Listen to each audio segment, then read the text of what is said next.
Selamat malam pemirsa, Anda kembali menyaksikan berita utama pada malam ini. Kami hadir dengan berita informasi yang terkini dari tanah air.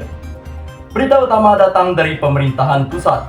Presiden terpilih Prabowo Subianto menjadi sorotan publik usai pemerintah mengembalikan aset sitaan negara senilai 13 triliun rupiah ke kas negara. Langkah tersebut dinilai sebagai langkah yang strategis pemerintahan baru dalam mewujudkan negara yang aman dan bersih dari praktik korupsi.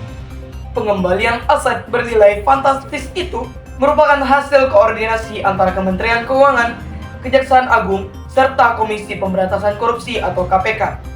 Melalui kerjasama lintas lembaga ini, pemerintah berhasil menelusuri dan menarik kembali sejumlah aset yang sebelumnya tersangkut dalam kasus penyimpangan keuangan negara. Para pengamat menilai keberhasilan tersebut menjadi tonggak baru dalam upaya pemberantasan korupsi di Indonesia.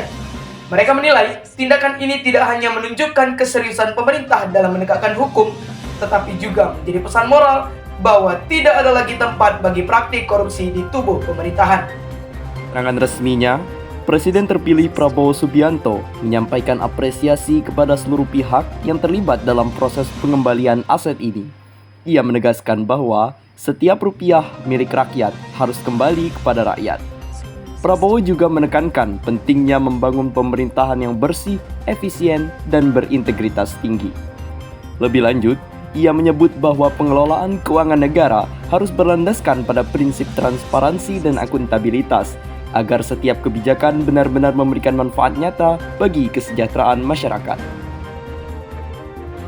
Angka pengembalian aset senilai 13 triliun rupiah ini pun disambut positif oleh berbagai kalangan, termasuk lembaga anti korupsi dan tokoh masyarakat. Mereka menilai keberanian pemerintah dalam menuntaskan kasus besar dan mengembalikan hasil sitaan ke negara menjadi contoh nyata reformasi birokrasi yang berjalan efektif. Beberapa analis politik juga menilai kebijakan tersebut dapat menjadi pondasi awal pemerintahan Prabowo untuk membangun kepercayaan publik sekaligus menarik investasi dari luar negeri karena menunjukkan kesungguhan Indonesia dalam menegakkan integritas dan kepastian hukum. Sementara itu, Kementerian Keuangan melalui pernyataan resminya menyebut bahwa aset senilai 13 triliun rupiah yang berhasil dikembalikan ke kas negara akan dialokasikan untuk program prioritas nasional seperti pembangunan infrastruktur, peningkatan layanan pendidikan, serta perluasan akses kesehatan bagi masyarakat kurang mampu. Dengan demikian, pengembalian aset ini tidak hanya menjadi capaian administratif, tapi juga memberikan manfaat langsung bagi kehidupan rakyat Indonesia. Pemirsa, langkah pengembalian aset sitaan dalam jumlah besar ini diharapkan menjadi momentum penting menuju pemerintahan yang bersih, kuat, dan berwibawa. Masyarakat kini menaruh harapan besar agar kebijakan tersebut tidak terhenti pada satu kasus saja, melainkan menjadi gerakan nasional dalam membangun Indonesia yang bebas dari korupsi.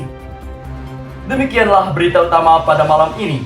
Semoga langkah strategis pemerintah dalam kasus pemberantasan korupsi terus berlanjut demi terciptanya keadilan dan kesejahteraan bagi seluruh rakyat Indonesia. Saya, Dezar, Dan saya, Krizona Senipar, pamit undur diri. Terima kasih atas perhatian Anda dan sampai jumpa kembali dalam berita utama selanjutnya.